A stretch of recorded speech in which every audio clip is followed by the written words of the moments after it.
Alors, bonsoir tout le monde. Bienvenue à cette séance de février. On est lundi, le 14. Donc, cette dernière séance en visioconférence, en espérant, selon la santé publique et leur dernier avis. Donc, comme à l'habitude, je vais demander à chacun des membres du conseil de se présenter, s'il vous plaît. Ronald Gontier, poste numéro 1. Nathalie Lessard, conseillère, poste numéro 2. Sylvie Lauzon, poste 3. Jenny Roy, poste 4. André Goulette, poste 5. Danny Simard, poste 6. Donc, Stéphane Garneau, maire, ainsi que M. Jean Lemieux, à titre de secrétaire greffier pour la séance de ce soir. Donc, premièrement, bonne Saint-Valentin à chacun d'entre vous. Il est présentement 22 heures pile, donc nous allons commencer la séance. Comme vous savez, on est la Saint-Valentin, c'est la fête de l'amour. Alors, c'est l'amour de Saint-Michel qui anime chacun d'entre nous et qui nous motive à travailler très fort tous ensemble, plusieurs fois par semaine. Donc, à chacun d'entre vous, je vous dis merci. Donc, c'était le petit mot que je voulais vous dire avant de commencer. Donc, comme à l'habitude, nous allons procéder avec la résolution pour les séances en visioconférence, en espérant étant la dernière. Considérant les nouvelles recommandations émises par le gouvernement le 16 décembre 2021, prenant effectif lundi 20 décembre 2021, considérant qu'il est dans l'intérêt public et pour protéger la santé de la population des membres du Conseil et des officiers municipaux, dont la présente séance soit tenue à huis clos, et que les membres du Conseil et les officiers municipaux soient autorisés à y être présents et y prendre part, délibérer, voter par visioconférence. Donc, je vais proposer, je vais avoir besoin d'un secondeur, que le Conseil accepte que la présente séance soit tenue à huis clos et que les membres du Conseil et les officiers municipaux puissent y participer par visioconférence. Les membres présents à l'ouverture formant quorum, la séance est déclarée ouverte par le président. Donc, qui seconde? André seconde. Merci. On va procéder à l'adoption de l'ordre du jour, qui se lit comme suit. Mot de bienvenue du maire, adoption de l'ordre du jour, adoption du procès-verbal de la séance extraordinaire du 10, 24 et 27 janvier 2022 et point de suivi. Adoption du procès-verbal de la séance ordinaire du 17 janvier 2022. Motion de félicitations et de remerciements. Au point 1.1, compte rendu de la rencontre du Conseil des maires de la MRC du 19 janvier 2022. Adoption des comptes. Vente des immeubles pour défaut de paiement de taxes. 1.4, journal local, devis et cahier de charges. 1.5, adoption du règlement numéro 511-2022 sur la rémunération des élus, modifiant l'article 9. 1.6, programmation de la TEC 2019-2023. 1.7, adoption du règlement numéro 509-2022 sur le code d'éthique et de déontologie des élus. 1.8, représentation juridique. Au point 2.1, embauche d'un pompier volontaire.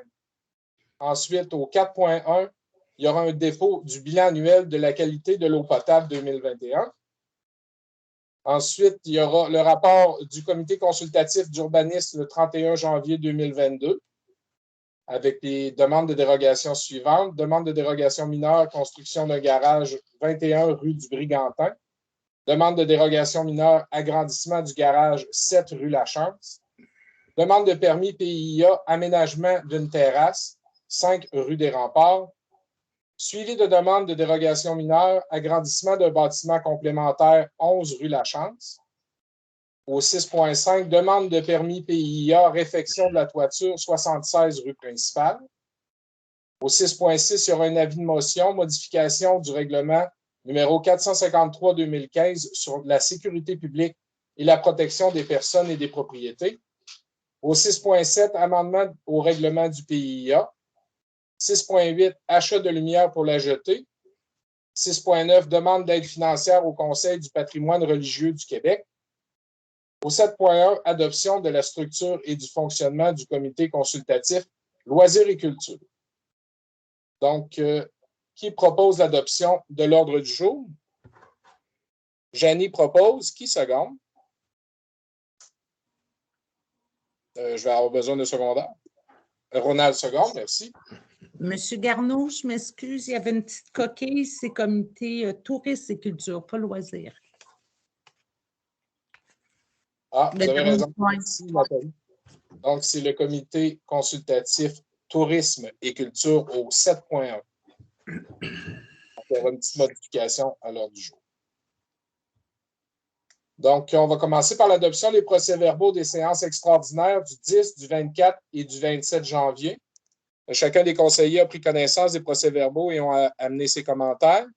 M. Lemieux en a pris bonne note. Donc, considérant que les membres du Conseil ont individuellement pris connaissance des procès-verbaux des séances extraordinaires du 10, 24 et 27 janvier 2022, considérant que les membres du Conseil renoncent à la lecture des procès-verbaux, il est proposé, appuyé et résolu d'adopter tel que présenté avec modification au Conseil les procès-verbaux des séances extraordinaires du 10, 24 et 27 janvier.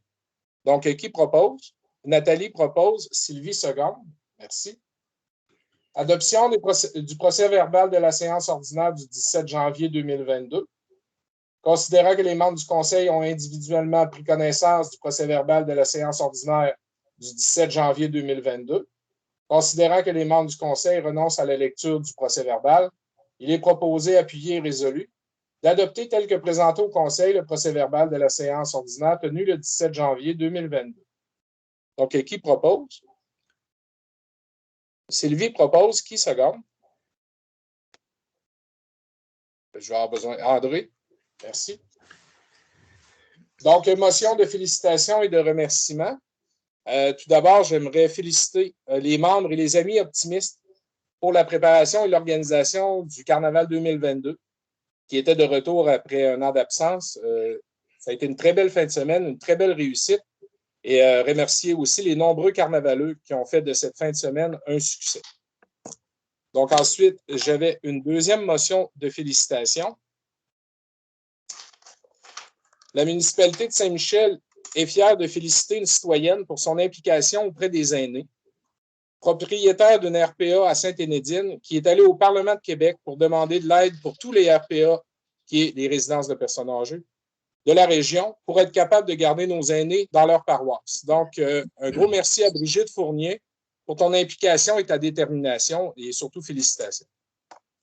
Donc, je vais avoir besoin d'un proposeur pour la motion de félicitations pour les optimistes. Nathalie, Sylvie Sagard. Et j'aimerais avoir un proposeur pour la motion de félicitations, André, qui va seconder. À Dany Sagard, merci beaucoup.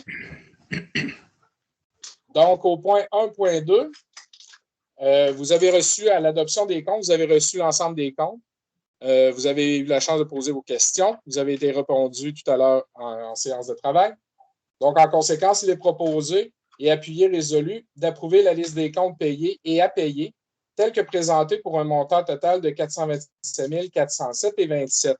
Donc, qui propose l'adoption des comptes? Sylvie propose. Qui seconde? Janie seconde, merci. Donc, au point 1.3, vente des immeubles pour défaut de paiement de taxes. En fait, c'est une résolution qui revient annuellement en février, juste avant les comptes de taxes.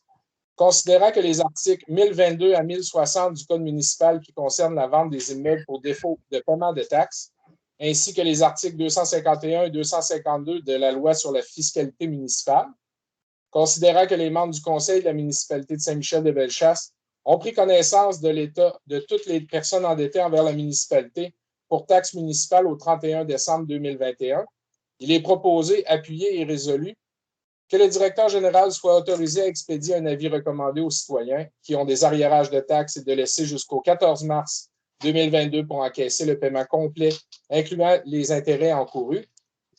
2, que lorsque cette date sera dépassée, que le directeur général soit autorisé à transmettre à la MRC de Bellechasse l'état de toutes les personnes endettées envers la municipalité pour les immeubles où il reste des arriérages de taxes applicables aux années 2019 et 2020, et ce, pour la procédure de vente pour taxes impayées. 3, qu'au moment de la mise en vente, M. Jean Lemieux, directeur général, et Mme Mélanie Bilodeau, directrice générale adjointe, soient autorisés par la municipalité à enchérir s'il y a lieu, pour et au nom de la municipalité, sur toute offre déposée et jugée inférieure aux taxes municipales et scolaires dues, et ainsi qu'aux frais encourus pour leur récupération relativement à un immeuble situé sur notre territoire et vendu aux enchères pour non-paiement des taxes. 4. Qu'une copie de la présente résolution et de l'état des arriérages de taxes municipales soit transmis à la commission scolaire concernée. Donc, qui propose? Ronald propose. Qui seconde? André seconde, merci. 1.4, journal local, devis et cahier de charges. Considérant la volonté des membres du conseil de la municipalité d'offrir à la population un bulletin communautaire, considérant que les membres du conseil de la municipalité de Saint-Michel-de-Bellechasse entendent donner le mandat de la confection et de la production du bulletin communautaire à une organisation externe, en conséquence, il est proposé, appuyé et résolu, de mandater le directeur général et le directeur des loisirs de la municipalité à rédiger un devis ainsi qu'un cahier de charges et de procéder à une soumission sur invitation pour la confection et la production du bulletin communautaire. Donc, qui propose? Sylvie propose. Et qui seconde? Jenny seconde, merci. Donc, adoption du règlement 511-2022 sur la rémunération des élus modifiant l'article 9. Considérant qu'un avis de motion a été donné le 17 janvier 2022 avec dispense de lecture. Considérant qu'il y a lieu en conséquence de fixer la rémunération applicable aux membres du Conseil. En conséquence, il est proposé, appuyé et résolu, que soit adoptée la modification suivant à l'article 9 amendant le règlement 498-2018, indexation et révision. Donc, la rémunération annuelle additionnelle et l'allocation de dépenses annuelles payables aux membres du Conseil pour l'année budgétaire 2022 sera indexée à 2,5 % en date du 1er janvier 2022. Malgré ce qui précède, une révision de la rémunération payable aux membres du Conseil pourra être effectuée et déterminée dans un délai de 60 jours, suivant le jour des élections municipales générales, devant être tenue en vertu de la loi sur les élections et référendums dans les municipalités. La rémunération de base des membres du Conseil municipal ainsi déterminée sera en vigueur et payable aux membres du Conseil à compter du 1er janvier, suivant la tenue des élections. Donc, qui propose? Nathalie propose. Qui seconde? Ronald seconde. Merci. Donc, 1.6, programmation TEC 2019-2023, donc la taxe sur l'essence. Considérant que la municipalité a pris connaissance du guide relatif aux modalités de versement de la contribution gouvernementale dans le cadre du programme de la taxe sur l'essence et de la contribution du Québec pour les années 2019 à 2023, considérant que la municipalité doit respecter les modalités de ce guide qui s'appliquent à elle pour recevoir la contribution gouvernementale qui lui a été confirmée dans une lettre du ministre des Affaires municipales et de l'Habitation. En conséquence, il est proposé, appuyé et résolu que la municipalité s'engage à respecter les modalités du guide qui s'appliquent à elle.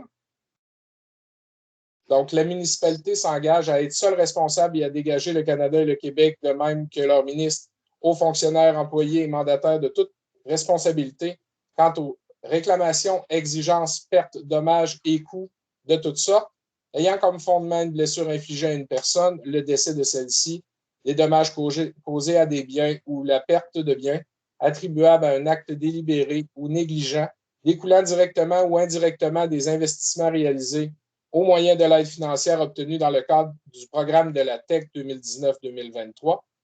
La municipalité approuve le contenu et autorise l'envoi au ministère des Affaires municipales et de l'Habitation de la programmation de travaux version numéro 1 ci-jointe et de tous les autres documents exigés par le ministère en vue de recevoir la contribution gouvernementale qui lui a été confirmée dans une lettre de la ministre des Affaires municipales et de l'Habitation.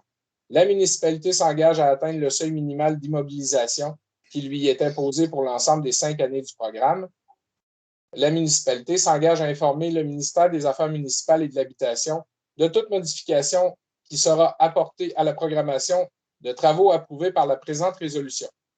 Que la municipalité présente pour approbation une programmation partielle des travaux dans le cadre du programme de la taxe sur l'essence et de la contribution du Québec pour les années 2019-2023. En fait, c'est le PTI qui avait été adopté lors du budget pour l'année 2022-2023. Donc, qui propose? Sylvie propose, Ronald seconde. Merci beaucoup. Donc, adoption du règlement numéro 509-2022 sur le code d'éthique et de déontologie des élus. Donc, on va descendre tout de suite. Considérant qu'un avis de motion avec dispense de lecture a été donné lors de la séance ordinaire du 17 janvier 2022, considérant qu'il incombe à chaque membre du Conseil de respecter ce code pour s'assurer de rencontrer des standards élevés d'éthique et de déontologie en matière municipale, en conséquence, il est proposé, appuyé et résolu d'adopter le règlement numéro 509-2022 édictant le code d'éthique et de déontologie des élus municipaux. Donc, qui propose? André propose, Jenny seconde. Merci beaucoup. Donc, nous allons passer à 1.8, représentation juridique. Considérant que la municipalité ne possède aucun service de contentieux spécialisé en droit municipal, considérant que le conseil municipal entend avoir accès à un service de consultation en matière de droit municipal de première ligne, considérant qu'une demande d'offre de service a été acheminée à 4 firmes d'avocats, considérant que les firmes Théberge Avocats et Laverie n'ont déposé aucune offre de service, considérant que les offres reçues sont conformes, le classement des soumissionnaires s'établit comme suit. BTLP Avocats Inc., 800 $ par année pour le service de consultation en matière de droit municipal et 160 $ de l'heure pour les services non couverts par le service de première ligne. Morancy Société d'avocats, 1 000 $ par année pour le service de consultation en matière de droit municipal et 290 $ de l'heure pour les services non couverts par le service de première ligne. En conséquence, il est proposé, appuyé et résolu de retenir les services de la firme BTLP Avocats Inc. pour l'année 2022. Donc, qui propose? Danny propose. Nathalie seconde. Merci. Au 2.1, embauche d'un pompier volontaire. Considérant la pertinence de procéder à l'embauche d'un pompier volontaire additionnel, considérant la recommandation du directeur du service des incendies, considérant que M. Sylvain Fleury a déjà reçu toutes les formations pertinentes, en conséquence, il est proposé, appuyé et résolu de procéder à l'embauche de M. Sylvain Fleury à titre de pompier volontaire à compter du 15 février 2022. Donc, qui propose? André propose. Qui seconde? Ronald seconde, merci. Donc, au point 4.1, c'est un dépôt du bilan annuel de la qualité de l'eau potable 2021. Que le bilan annuel de la qualité de l'eau potable est déposé sur le site Internet de la municipalité. Donc, qui dépose? C'est simplement un dépôt, Jean. À ce moment-ci, on n'a pas besoin de... OK, merci.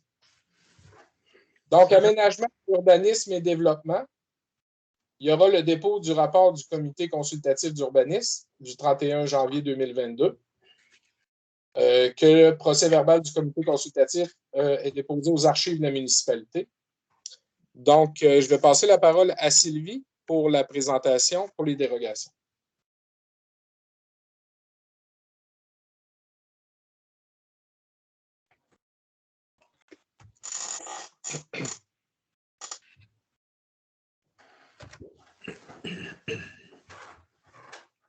Merci. Merci, Danny. Bon, votre CCU s'est rencontré le lundi, le 31 janvier, sous la présidence de Jean-Philippe Côté. Le secrétaire du CCU, c'est Jean-Yves Lasse. Lors de cette réunion, on avait 5 dossiers à considérer, 2 dossiers en fonction immédiate et 3 demandes de dérogation. On commence avec le premier. Espace, la Caisse, la propriété principale dans une demande de permis de rénovation à l'extérieur. 2 dimensions. La première, c'est remplacer la couverture de bardeaux de cèdre actuelle par une toiture de tôle à la canadienne. Et la tôle serait de couleur grise. Et également, les inserts muraux en façade sont présentement en bardeau serré sera remplacé par du métal, des planches de métal peintes en usine. Imitation. Le projet est conforme au PIA. Le CCU recommande l'acceptation. Et un petit surplus, le CCU recommande aussi que le portier se trouve autour des pierres de granit demeure blanc. Dans votre église harmonisée, la toiture grise.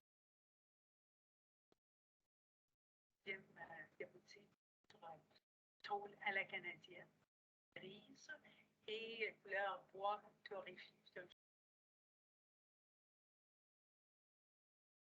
Blanche aussi avec du pierre. La caisse populaire. Prochain, on avait considéré, c'est demande de transformation faite par la municipalité elle-même, sa propriété qui se trouve 5 et 7 des remparts. C'est une demande de permis de transformer son permettre au locataire, qui est le resto, d'aménager une terrasse de 26 pieds de largeur par 46 pieds de profondeur avec un bar annexé à l'immeuble actuel. La recommandation du définitivement conforme à l'article 82. Large de recul. CCU, donc, appuie la transformation, appuie vide, cathédrale. Par contre, le CCU, préoccupation concernant l'intégration de la nouvelle structure, potentiellement une combinaison de métal noir et du bois avec des meubles existants. À la prochaine diapo, quelques croquis concernant proposition.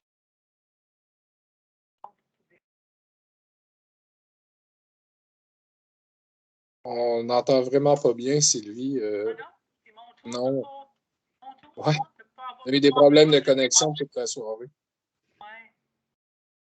Bon, Peut-être juste reprendre le début de cette slide-là.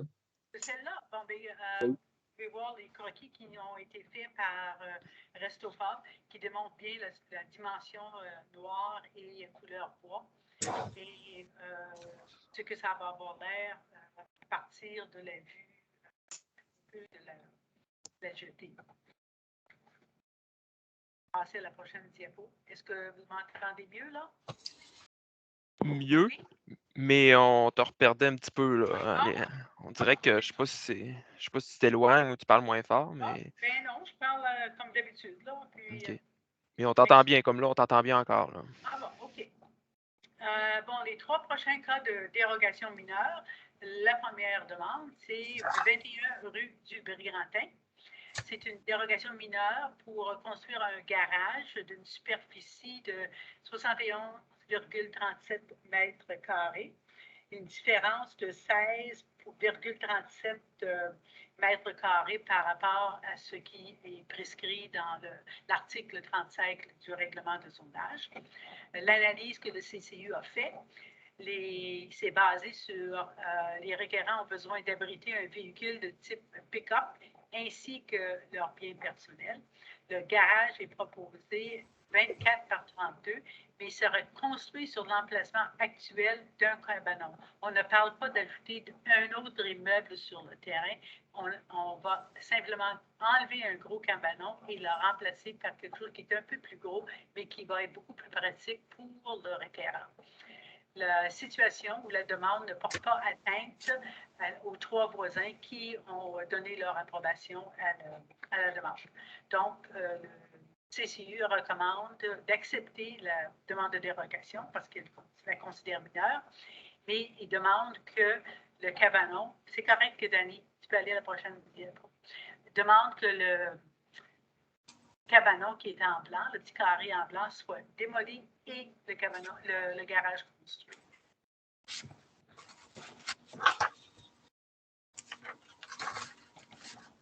Avec l'arrivée du printemps, on a souvent des demandes de construire des garages.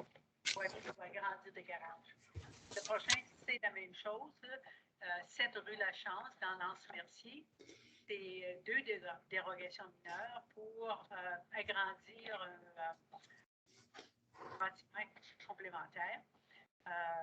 Là, la différence entre ce qui est demandé et ce qui est permis dans l'article 35, c'est à peine 2,66 m². Et l'autre dimension, c'est une question des marges entre la ligne latérale et la construction. Donc, le CCU a fait l'analyse. Un coin du bâtiment à agrandir est déjà à 0,35 m de la ligne latérale. Donc, c'est un genre de droit acquis. Et la marge que le propriétaire demande pour la nouvelle portion ajoutée, c'est de 0,42 m. Donc, ce n'est pas tellement grand en tant que différence. Ça paraît mieux sur le produit. La situation ne porte pas atteinte à la jouissance des voisins et aussi la proposition respecte les arbres de mature qui sont dans les sont immédiatement à côté du garage. Le croquis démontre assez bien. Il y a la maison. Après ça, il y a le garage qui est proposé et le CCU demande aussi que le cabanon qui est en avant, que vous voyez ici, blanc avec une petite toiture rouge, là, soit enlevé, puis le garage qui est en arrière soit agrandi.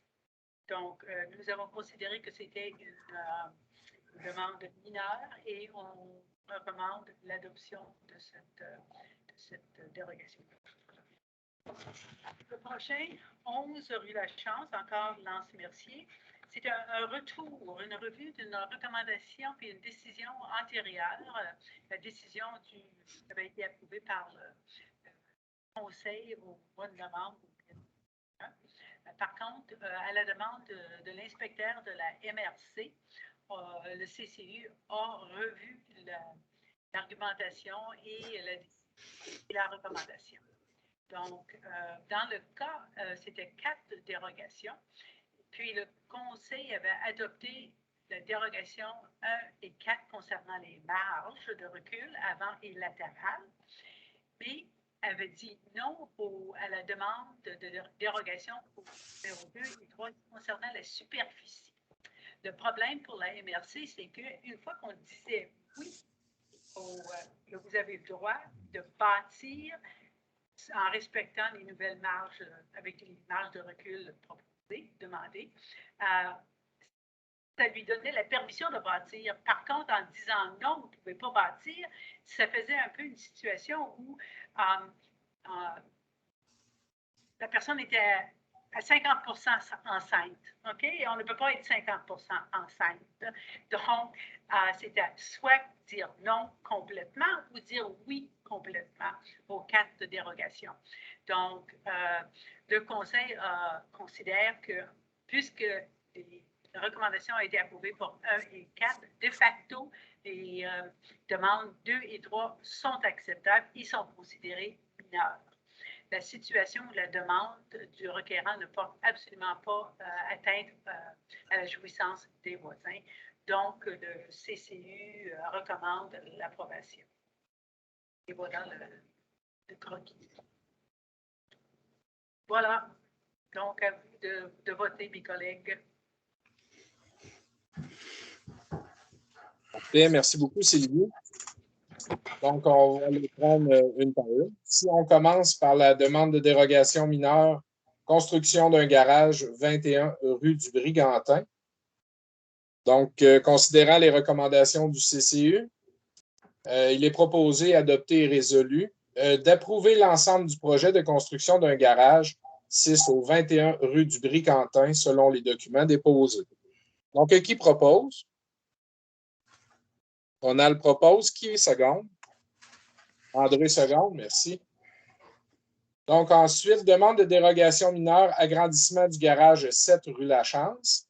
Donc, considérant les recommandations du CCU, Il est proposé, adopté et résolu d'approuver l'ensemble du projet d'agrandissement du garage 6 au 7 rue Lachance selon les documents déposés. Donc, qui propose? Nathalie propose. Qui seconde? Janie seconde. Merci beaucoup. Donc, demande de permis PIA, aménagement d'une terrasse 5 rue des Remparts. Je dois dire qu'on a eu une très belle discussion tout à l'heure, l'ensemble du conseil. Donc, considérant les recommandations du CCU, considérant que le conseil est sensible à l'intégration de l'agrandissement proposé par rapport au bâtiment actuel et au bail antérieurement négocié, en conséquence, il est proposé, secondé et résolu d'approuver en partie le projet d'aménagement d'une terrasse conditionnelle à une seconde rencontre avec le conseil afin de revoir certains paramètres du projet. Donc, qui propose? Ronald propose. Qui seconde? André seconde. Merci beaucoup. Donc, point suivant, suivi de demande de dérogation mineure, agrandissement d'un bâtiment complémentaire 11 rue Lachance. Donc, considérant les recommandations du CCU, il est proposé, adopté et résolu d'approuver l'ensemble du projet d'agrandissement d'un bâtiment complémentaire 6 au 11 rue Lachance, selon la recommandation du CCU suivant, que la municipalité recommande aux requérants de réexaminer les dimensions du nouveau garage attenant à la remise afin d'en réduire la superficie à moins de 61,86 m², afin qu'il se rapproche du 55 m² tel que prescrit par l'article 35 du règlement de zonage numéro 430-2013. Donc, qui propose l'acceptation? Je vais avoir besoin de proposeurs. Sylvie propose. Qui seconde? Nathalie, merci. Demande de permis PIA, réfection de la toiture 76 rue principale. Considérant les recommandations du CCU, en conséquence, il est proposé, adopté et résolu d'approuver l'ensemble du projet de réfection de la toiture 6 au 76 rue principale selon la recommandation du CCU. Donc, qui propose? Janie propose. Ronald seconde. Merci beaucoup. Donc, au point 6.6, avis de motion, modification au règlement sur la sécurité publique et la protection des personnes et des propriétés numéro 453-2015. Grosso modo, c'est un règlement qui est modifié pour donner un petit peu plus de latitude aux inspecteurs qui vont rentrer en milieu, disons, insalubre pour aller faire des inspections. Donc, avis de motion et dépôt du projet 512-2022, modifiant le règlement sur la sécurité publique et la protection des personnes et des propriétés numéro 453-2015 avec dispense de lecture. Donc, qui donne l'avis de motion et le dépôt? Sylvie, merci.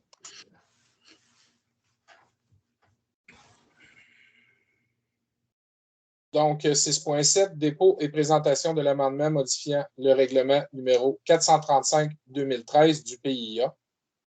Cela fait suite à une demande qui avait été faite au CCU l'année dernière et dont le point avait été reporté parce que le conseil avait des devoirs à faire pour réaliser la demande.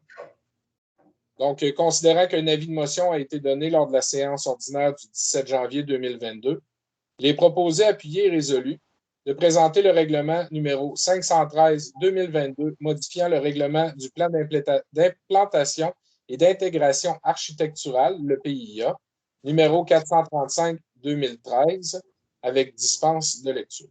Donc, qui propose? Sylvie? Qui seconde? Janie, merci. En fait, c'est tout simplement pour retirer un terrain déjà établi qui avait été scindé en deux, mais que le deuxième terrain avait été considéré encore dans le PIA, malgré le fait qu'il est dans un autre secteur complètement. Donc, au point 6.8, achat de lumière pour la jetée. Considérant que certaines pièces des lumières de la jetée sont à être remplacées, considérant qu'une demande de soumission a été faite auprès de 3 soumissionnaires, Considérant que HCI Lightning est la seule compagnie à avoir déposé une soumission à la municipalité, considérant que les coûts d'acquisition des pièces de remplacement et de livraison s'élèvent à 8 255 avant taxe, considérant que cet investissement est admissible au programme de subvention de la taxe sur l'essence et de la contribution du Québec comportant une aide financière de 78 %, il est proposé, appuyé et résolu d'autoriser le directeur général de procéder à l'achat des pièces de remplacement pour les lumières de la jetée au coût de 8 255 $. Ronald propose. Qui seconde? Danny seconde, merci. 6.9, demande d'aide financière au Conseil du patrimoine religieux du Québec. Considérant que le presbytère de la municipalité a reçu un avis d'intention de classement par la ministre de la Culture et des Communications du Québec, considérant que la firme d'architectes Roberge et Leduc a procédé au mois de juillet 2021 à une évaluation du bâtiment afin d'établir une opinion sur l'état des installations existantes et de déterminer les travaux de mise aux normes à effectuer, considérant que l'audit technique présenté par la firme d'architectes Roberge et Leduc identifie certains travaux d'urgence à effectuer, notamment la réfection de la toiture et de certaines lucarnes, considérant que ces travaux sont admissibles au programme d'aide financière du Conseil du patrimoine religieux du Québec à raison de 50 % des coûts totaux des travaux, considérant que le Conseil municipal a réservé un montant de 75 000 $ au budget 2022 pour la restauration de certains éléments du presbytère, il est proposé, appuyé et résolu d'autoriser le directeur général de présenter une demande d'aide financière au Conseil du patrimoine religieux du Québec pour des travaux de restauration à effectuer au presbytère. Donc, qui propose? Nathalie propose. Sylvie seconde. Merci. Donc, tourisme et culture, 7.1, adoption de la structure et du fonctionnement du comité consultatif tourisme et culture. Considérant que le Conseil a adopté à la séance ordinaire du 8 décembre 2021 la résolution 2021-1208-316 décrétant la création d'un comité consultatif tourisme et culture, considérant l'importance de définir la structure et le mandat du comité consultatif tourisme et culture, considérant la nécessité de définir les responsabilités des membres du comité consultatif tourisme et culture, en conséquence, il est proposé, appuyé et résolu d'adopter la structure suivante. Donc, les objectifs, établir un développement responsable en tourisme, établir l'engagement culturel de la municipalité, établir un lien aux besoins avec les organismes communautaires ou autres ressources, préparer des consultations publiques, orientation culturelle, réaliser et étudier des projets événementiels, faire des recommandations aux membres du conseil municipal. Donc, les membres qui en font partie, le maire, membres ex-officio qui participent aux rencontres, aux besoins ou à sa convenance, un ou une élu, président du comité, un employé municipal, coordonnateur des loisirs, 5 citoyens bénévoles. Donc, le fonctionnement en général, les rencontres ont lieu selon la convenance de la présidence, les besoins versus les projets, la disponibilité des membres. Les membres discutent des orientations et des possibilités de projet. Les membres peuvent prendre des orientations suivantes, proposer directement un projet au conseil municipal, faire une consultation publique pour ensuite faire une recommandation au conseil. Dans toutes les situations, le conseil municipal prend la décision finale concernant l'orientation ou le projet. Donc, qui propose? Nathalie propose, Ronald seconde. Merci. Donc, juste avant de clore la séance, je me suis aperçu qu'on avait passé tout droit pour le Conseil des maires de la MRC de la rencontre du 19 janvier. Ça ne sera pas très long. En fait, présentement, à la MRC, il y a beaucoup de réformes réglementaires au niveau des autres municipalités avoisinantes. Donc, on a passé beaucoup de temps à adopter des modifications de règlement. Et Saint-Michel, on est en train d'entrer en processus avec la direction générale pour la réforme réglementaire de l'ensemble de ces règlements municipaux. Aussi, il y a Agir collectivement en Bellechasse. Je vais être membre du comité. On va se réunir en mars. Donc, en mars, je vais pouvoir vous donner plus d'informations sur l'organisme en tant que tel et les projets qui vont suivre. Il y a eu la nomination du comité du troisième lien. Les représentants de Bellechasse ont été nommés. Et il y a eu le bilan des réalisations 2021 des politiques famille et aînés qui est disponible aussi sur le site de la MRC directement. Donc, Ça terminerait la séance. Je vais avoir besoin d'un proposeur et d'un secondeur pour lever la séance. Qui propose de lever? André, c'est 10 secondes, donc il est 22h39. Si tout va bien, on se revoit en mars en présentiel enfin. On a tous bien hâte de vous revoir, donc prenez soin de vous et à bientôt. Merci. Bonsoir. Bye. Ouais. Bye bye.